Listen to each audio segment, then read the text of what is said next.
Hello everyone, PCS Prabodh group में आप सभी का स्वागत है। 67th बीपीएससी की प्रीलिम्स परीक्षा की अनिश्चितता के बीच आज मैं इस वीडियो को ला रही हूँ। इसका उद्देश्य ये है कि आप अपनी प्री की परीक्षा की तैयारी जारी रखिए और साथ ही में 15-20 minute 25 minute mains answer writing को भी डिवोट करिए। आज इस सेशन में मैं जिस कैंडिडेट की कॉपी दिखाने जा रही हूँ उनका नाम है शुभम प्रकाश जी। इन्हें 66th बीपीएससी में 109 रैंक मिली हुई है और इनकी पोस्ट रूरल डेवलपमेंट ऑफिसर है। इनका ऑप्शनल विषय ज्योग्राफी है और इनका मीडियम माध्यम इंग्लिश है। और आज मैं एक उनकी GS1 की कॉपी है जो इन्होंने एग्ज़ाम हंटर ग्रुप के मॉक टेस्ट के दौरान लिखी है। मैं आज उस पर डिस्कशन करके आपको दिखाने जा रही हूँ कि टॉपर्स कैसे आंसर राइटिंग करते हैं।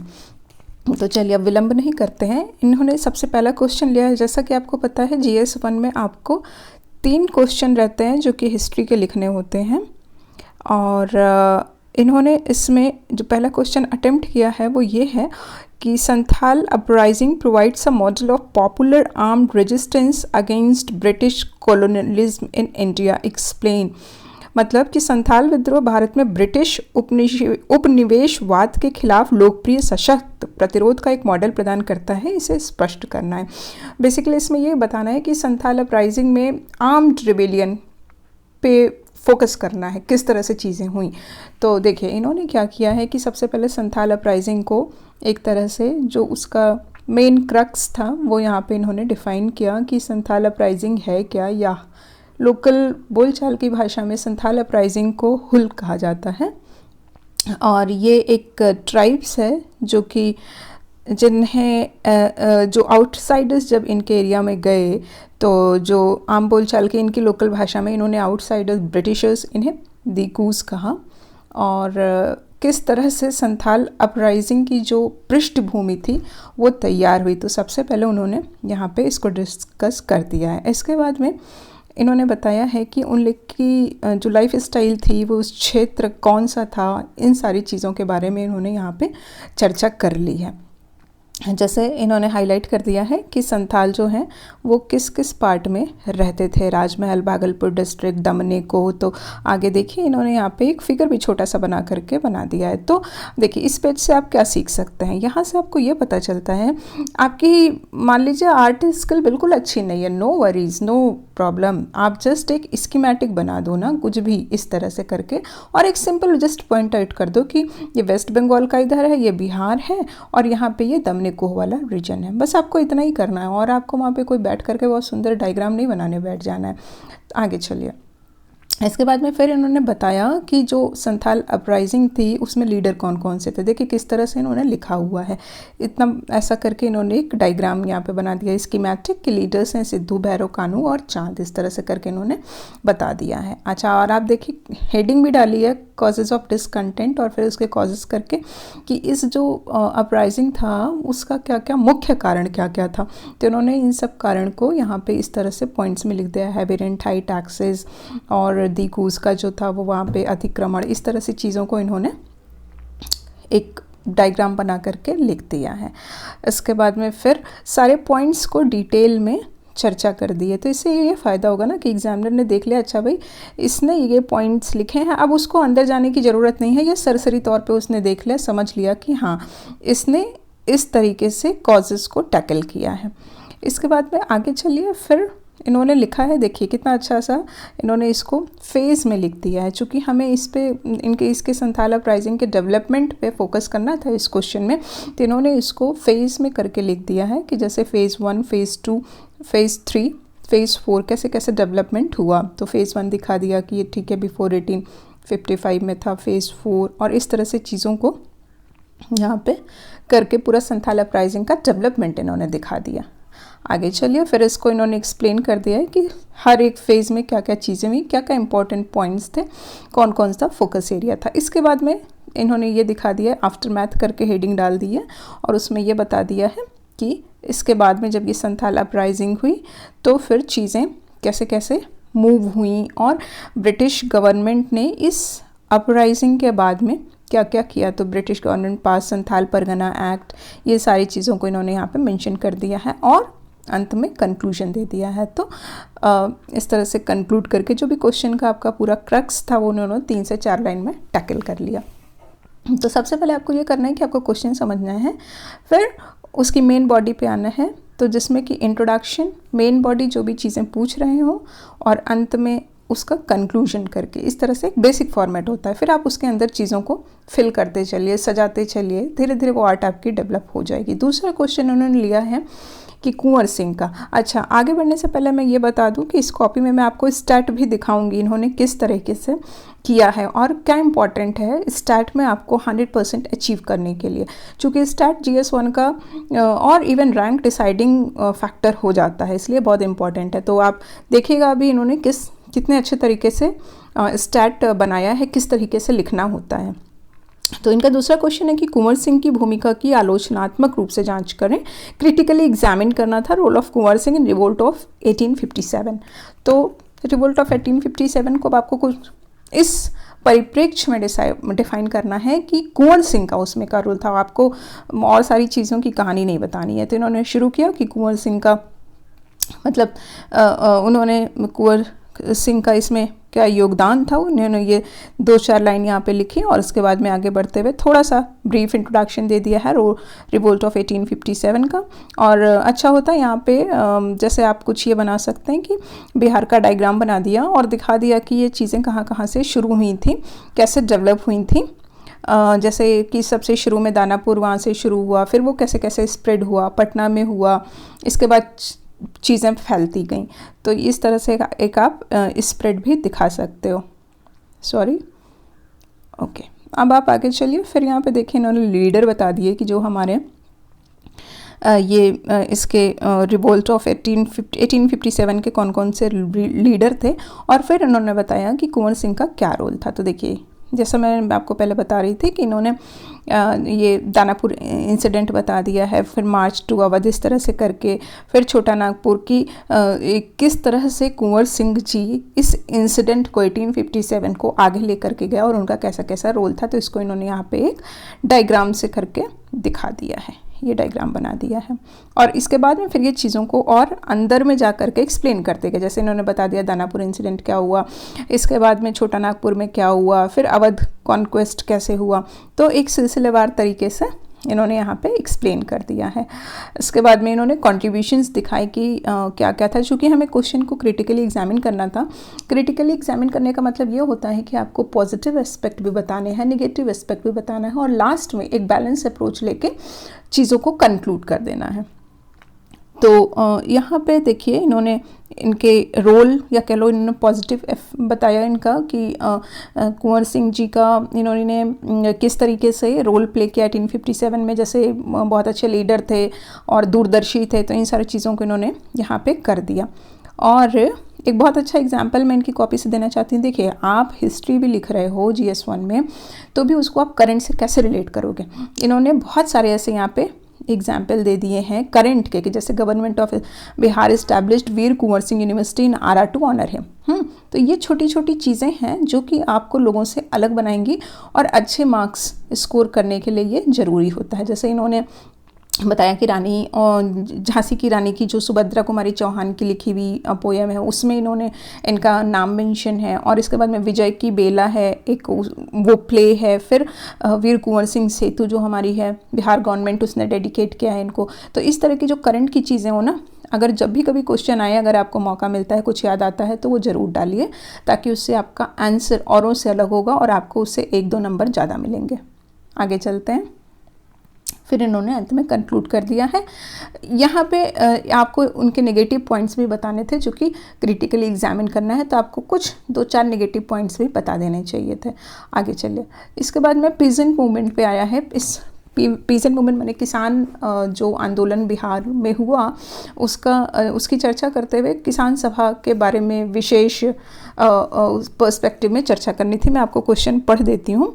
Discuss the peasant movement in Bihar with special reference to Swami Sahajanand. तो आपको इसमें क्या करना है कि पहले पीजेंट मूवमेंट का बैकग्राउंड बताना है, बिहार में कैसी चीज़ें डेवलप हुई, उसके कारण क्या थे। तो इन्होंने 2-4 लाइन में सबसे पहले इंट्रोडक्शन या भूमिका अपने क्वेश्चन की तैयार कर ली। इसके बाद में पीजेंट मूवमेंट इन बिहार बता दिया।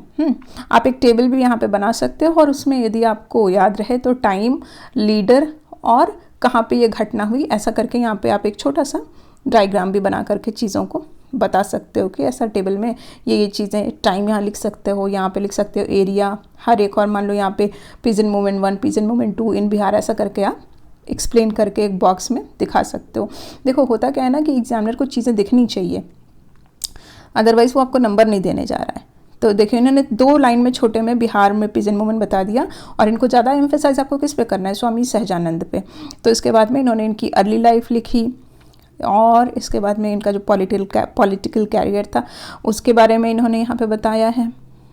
और फिर आगे चलते हैं, इसके बाद में उन्होंने फिर पीजेंट लीडर के बारे में चर्चा की है, और किसान सभा के बारे में भी इन्होंने डिस्कस किया है, क्योंकि एक इम्पॉर्टेंट पीजेंट मूवमेंट बिहार में रहा है, तो इसके बारे में इन्होंने चर्चा की है। फिर आप आगे चलो, और लेटर ईयर्स माने किसान सभा के बाद का क्या सिनेरियो बना बिहार में, कैसा रहा पीजेंट मूवमेंट, और इसके बाद में फिर इन्होंने कंक्लूड कर दिया है। तो देखो फिर से इन्होंने अंत में एक बार वर्तमान की स्थिति के अनुसार अपने क्वेश्चन को कैसे टैकल किया। देखिए, after 75 years of independence, Indian farmer face a lot of feel a lot of difficulties also, and this that, and even here you can just give some data of farmer suicide और farmer protest जो हुआ था, ये हमारे जो agriculture laws या agriculture bill pass हुआ था उसके बारे में मेंशन कर सकते हो। जिस तरह की सिचुएशन करंट में चल रही हो आप उसको वहाँ पे मेंशन करके औरों से अलग देख सकते हो। फिर आप इन्होंने एक बुक की चर्चा कर दी है। देखिए इनका बहुत अच्छा आंसर इस मायने में है ये, क्योंकि इन्होंने हमेशा यहाँ पे इन्होंने एक करंट का इंसिडेंस कोट कर दिया है कि a book on his life Swami Sahajanand ji के ऊपर ये जो है हमारे रामविलास पासवान जी ने एक स्टैम्प भी इशू किया है, और एक बुक रिलीज़ हुई है बिहार गवर्नमेंट के द्वारा अ बुक ऑन हिज लाइफ। तो इस तरह से चीज़ों को अगर आप करके करते हो तो ये बहुत अच्छा आंसर हो जाता है। तो इस मामले में इनका आंसर बहुत अच्छा है, क्योंकि इन्होंने हमेशा हर क्वेश्चन में आपने देखा कि करंट को लेकर के एग्जाम्पल कोट कर दिया है। आगे चलते हैं। अब जो हमारे पास क्वेश्चन है वो है करंट अफेयर का। तो ये गलवान जो वैली में इंसिडेंस हुआ था उसके ऊपर है। मैं आपको क्वेश्चन पढ़ देती हूँ कि standoff between China and India in Galwan Valley is not just a general military standoff but also has broader strategic meaning. But has broader strategic meaning. Discuss the steps required to be taken by India to solve this problem. मतलब जो incidence हुआ China और India के border पे Galwan valley में, वो इसका एक ब्रॉडर व्यू है। इट्स नॉट केवल ये मिलिट्री स्टैंड ऑफ नहीं था, इसका और भी 360 डिग्री से जब आप देखोगे तो इसके बहुत सारे पर्सपेक्टिव हैं, उसके बारे में चर्चा करनी थी। और जो इंडिया ने स्टेप्स लिए इसको सॉल्व करने के लिए उसके बारे में चर्चा करनी है। बहुत अच्छा क्वेश्चन है और इसके बहुत सारे फ्रेम हैं, बहुत सारे एस्पेक्ट हैं कवर करने के लिए। तो सबसे पहले इधर देखिए, इन्होंने इंडिया चाइना बॉर्डर डिस्प्यूट के बारे में आपको मेंशन करना है, आपको कुछ डेटा देना है कि ये हमारा हम कितनी लंबी बाउंड्री चाइना के साथ शेयर करते हैं। अच्छा हो कि अगर आप यहाँ पे एक छोटा सा मैप बना लो, दिखा दो कि जहाँ जैसे नेपाल है तो वो वहाँ पे हमारी बाउंड्री नहीं शेयर होती है। फिर इसके बाद फिर हम आ गए अपने नॉर्थ ईस्ट, ये अरुणाचल प्रदेश वगैरह वाले रीजन में, तो इस तरह से आप एक बाउंड्री बना के दिखा सकते हो। इसके बाद में फिर यहाँ पे देखिए इन्होंने गलवान वैली की लोकेशन बता दी है और बता दिया कि कहाँ पे ये स्टैंड ऑफ हुआ था, और इस तरह से एक छोटा सा डायग्राम यहाँ पे इन्होंने बना दिया है। आप बिल्कुल मत डरिए कि आपकी मतलब मैं डायग्राम नहीं बना सकता हूँ, कैसे करूँ, कुछ नहीं। आप एक सिंपल ऐसा ट्रायंगल भी केवल बना के लिख दो गलवान वैली LAC और ये सारी डिटेल, तो काम चल जाएगा। आगे चलिए। इसके बाद इन्होंने जो उस समय का सिचुएशन था उसके बारे में बताया कि क्या क्या इवेंट हुए थे, और इंडिया का नया पॉलिटिकल मैप, और फिर इसके बाद में 370 आर्टिकल, उसके बारे में कैसे कैसे चर्चा हुई थी, कोविड-19, तो क्या क्या उस समय की जो सिचुएशन थी मैंने सोसाइटी की, और पॉलिटिकल क्या क्या चेंजेस हुए जिसकी वजह से इम्पैक्ट पड़ा हमारे वहाँ पे बॉर्डर डिस्प्यूट पे। तो एक ब्रॉडर पर्सपेक्टिव में इन्होंने चर्चा की है। फिर स्ट्रैटेजिक एंगल क्या था इस स्टैंड ऑफ का, तो अगेन फिर इन्होंने इसको एक ऐसा छोटा सा स्कीमेटिक डायग्राम से बताने की कोशिश की है कि इंडिया का फोकस अब बदल रहा है जम्मू एंड कश्मीर के लिए, और चार धाम रूट है, बहुत सारी चीज़ें हैं जो इन्होंने यहाँ पे डिस्कस की हैं। आगे चलिए, फिर हर एक पॉइंट को इन्होंने डिटेल में बता दिया है। तो अब आपको थोड़ा थोड़ा अंदाज़ा हो गया होगा। मैंने दो और मेरी अपनी मैंने खुद की कॉपी दिखाई और रुचिला रानी जी का, और ये मैं शुभम सर की कॉपी दिखा रही हूँ। फिर इन्होंने अंत में कंक्लूड कर दिया है लिख करके कि जो भी इवेंट्स हुए उनका कैसा इम्पैक्ट था और हमें भविष्य में आगे क्या करने की ज़रूरत है। आप वे फॉरवर्ड भी लिख सकते हो कि हम कैसे बाउंड्री पे अपने आप को और स्ट्रॉन्ग बना सकते हैं ताकि इस तरह की सिचुएशन दोबारा ना फेस करनी पड़े। और अगला क्वेश्चन इन्होंने जो टैकल किया है वो ये है कि withdrawal of US forces from Afghanistan, इसके बारे में चर्चा करनी है कि अमेरिकी सेना की जो वापसी है वो तालिबान के मजबूत होने से भारत पर उसका क्या प्रभाव पड़ सकता है। इस संदर्भ में भारत अफ़गानिस्तान पर चर्चा करनी है।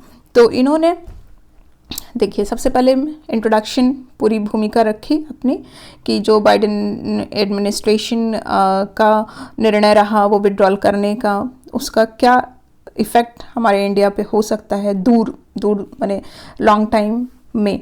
तो जो यूएस का है वो अप्रोच किस तरह से बदल रहा है। US is no more economy, अब वो नहीं रह गई है और बहुत यूएसए में भी बहुत सारी चीज़ें बदल रही हैं।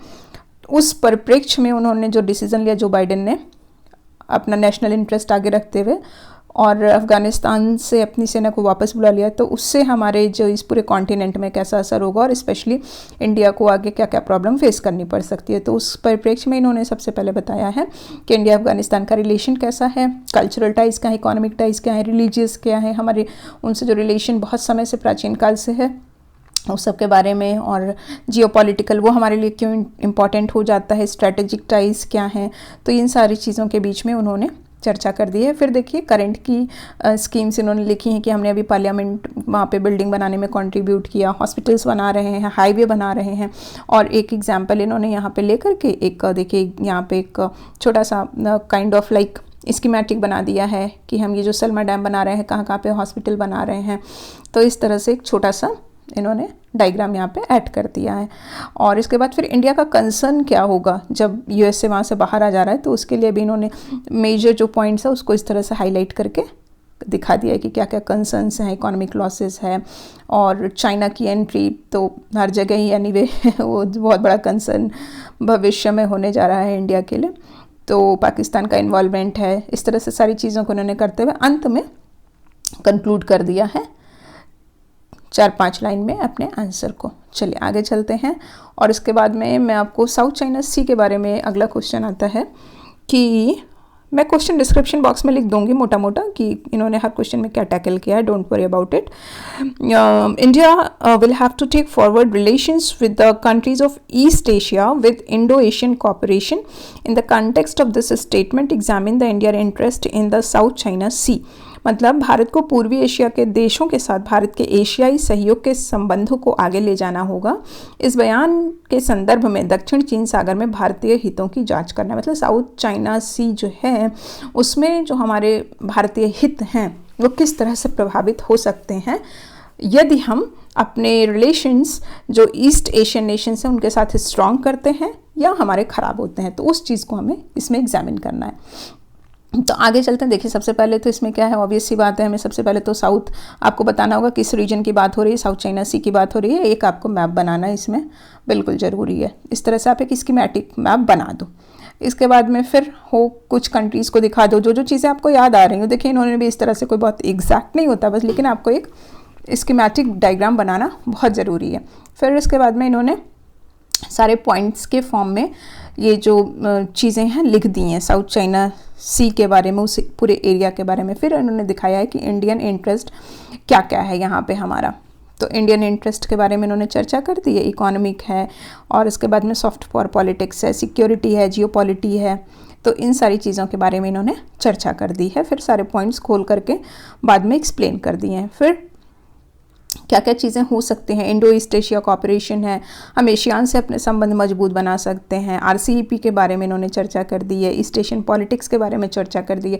इसके बाद में क्वाड के बारे में कर दी है। तो आपको जितने भी डायमेंशंस आते हों खोल खोल करके फिर आप सब लगा दिखाते जाओ। कोरियन सपोर्ट है, एक्ट ईस्ट पॉलिसी है, तो इन सारी चीज़ों को इन्होंने मेंशन कर दिया है और फिर अंत में अपने आंसर को कंक्लूड कर दिया है। चलिए अब मैं आपको दिखाती हूँ जिसका आपको इंतज़ार था, ये स्टैट का क्वेश्चन। ठीक है, तो स्टैट का जो इन्होंने क्वेश्चन किया हुआ है, क्वेश्चन तो बताना मुश्किल है लेकिन मैं बस ये बता दे रही हूँ कि ये जो है ओके, तो सबसे पहले इन्होंने क्या कहा है, देखो सबसे पहले आपको डेटा अपनी कॉपी में लिख लेना है। आपको लगता होगा एग्जाम में जब आप स्टैट अटेम्प्ट करने जाते होगे या टेस्ट अभी मॉक के टाइम में जब करते होगे, तो ये प्रैक्टिस सबसे ज़्यादा ज़रूरी है। आप डेटा लिखो और सही ABC जो भी है ग्राफ से आप अपनी कॉपी में डेटा भर करके यहाँ पे देख के लिख लो, क्योंकि इसी डेटा पे आगे का आपका आंसर डिपेंड करता है। यदि आपने ग्राफ से उठा करके यहाँ पे डेटा गलत फिल कर लिया, ये पॉइंट गलत फिल कर लिया है, तो फिर आपके सारे जो आंसर्स हैं वो गलत हो जाएंगे, भले ही आपने सारे स्टेप सही किए हो, सब कुछ आपको लग रहा हो कि सही हो। इसलिए सबसे पहले मैं सजेस्ट करूँगी कि DI में अगर आपको 100% लाना है तो हर क्वेश्चन का ये जो है ना डेटा वाला पॉइंट सबसे पहले आप बना करके अपनी कॉपी में लिख लो। इसके बाद देखो, इसके बाद फिर डेटा जब आपने एक बार कर लिया तो अब उसी से ही जैसे इन्होंने लिख दिया कि फ्रॉम द एबव टेबल, अब आप एग्जामिनर देख लेगा कि ठीक है ये टेबल है और इस टेबल से ये डेटा इसने उठा करके यहाँ पे रखा है। और प्रॉपर आपको चीज़ों को लिख करके, जैसे इन्होंने लिखा है कि स्टीपेस्ट राइज इन A कितना है और स्टीपेस्ट राइज इन B कितना है, C कितना है, सबको आपको दिखा करके फिर अंत में लिख देना है कि जो भी क्वेश्चन पूछ रहा हो कि किसका है, मान लो कि इक्वल राइज किसका है, तो इन्होंने सबका दिखा दिया और यहाँ पे बता दिया इस तरह से।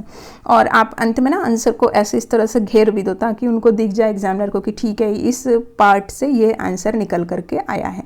फिर उसके बाद में देखिए इन्होंने, आपको बिल्कुल आता हो शॉर्टकट आप कर सकते हो, लेकिन एटलीस्ट एग्जाम में इतने स्टेप्स ज़रूर लिख दो कि एग्जामिनर को क्लियर हो जाए कि आपने किया क्या है। ठीक है, तो इस तरह से आप दिखा दो कि एक्सपेंडिचर इतना है इस 2012 में, 2017 में, फिर परसेंटेज इंक्रीज क्या है। तो हो सकता है कि आप कैलकुलेट कर लो रफली या फिर साइड में, लेकिन आपको यहाँ पे स्टेप्स दिखाने ज़रूरी हैं। क्लियर इतना स्टेप्स लिखो, पूरी रामगाथा नहीं लिखनी है, लेकिन आप इतने स्टेप्स क्लियर करके लिखो कि एग्जामिनर को वो क्वेश्चन समझ में आ जाए इस तरह से। फिर देखिए इन्होंने CD इस तरह से सारे में स्टेप लिख करके इन्होंने क्लियर करके किया है। आगे जो दूसरा क्वेश्चन मैं इसलिए फिर से आपको दिखा देती हूँ, देखिए इन्होंने भी यही किया है और सभी लोग, सभी टॉपर्स या जो भी स्टैट वाले क्वेश्चंस बनाते हैं, सबसे पहले आप अपना टेबल जो भी क्वेश्चन में डायग्राम दिया हुआ है वहाँ से लेकर के आप अपनी एक टेबल बनाइए। आप इस पर 1-2 मिनट आराम से स्पेंड करिए, बिल्कुल मिला लीजिए कि जो क्वेश्चन में ग्राफ में डेटा दिया हुआ है वही आप अपनी कॉपी में सही लिख रहे हो। ये बहुत ज़रूरी स्टेप है। एग्जाम के टाइम में हम इतनी हड़बड़ाहट में होते हैं कि कई बार आप 68 का 67 कर देंगे और सारे आंसर गलत हो जाएंगे। तो प्लीज़ ये हैबिट प्रैक्टिस अभी से डाल लीजिए। इन्होंने यहाँ पे ये टेबल बना ली और इसके बाद में फिर प्रॉपर लिख करके हर एक पार्ट को सफाई से, परसेंटेज इंक्रीज कितना हुआ, ये डेटा कितना है, एकदम अच्छे से लिख करके इन्होंने सारे आंसर्स को कर दिया है। देखिए आराम से, और सारी चीज़ों को बिल्कुल क्लियरली लिख दिया है कि ठीक है इंक्रीज्ड अमाउंट इतना है, 2.5 टाइम ऑफ देखिए सेकंड, इस तरह से इन्होंने यहाँ पे चीज़ों को लिख करके एक्सप्लेन करके बता दिया है। फिर अंत में यहाँ पे मैं आपको सजेस्ट करूँगी कि ऐसे ब्लॉक करके आंसर, जब भी अंत वाला जो आंसर है उसको ऐसे आप घेर दो या बता दो कि ये आंसर है। फिर ये देखिए, तो इस तरह से यदि आप स्टार्ट करोगे तो मोस्ट चांस मतलब कम है ऐसा कि आपकी गलतियां भी कम होंगी। टेबल पहले आपने बना ली है और पूरा प्रॉपर लिख के करोगे तो स्टेप भी एग्जामिनर को क्लियर रहेंगे। तो यदि इस स्टेप पे मुझे भी क्लियर नहीं है कि कैसे स्टेट में मार्किंग होती है, कॉपी अगर मेरी IRTI से देखने के बाद तब मैं बता पाऊँगी।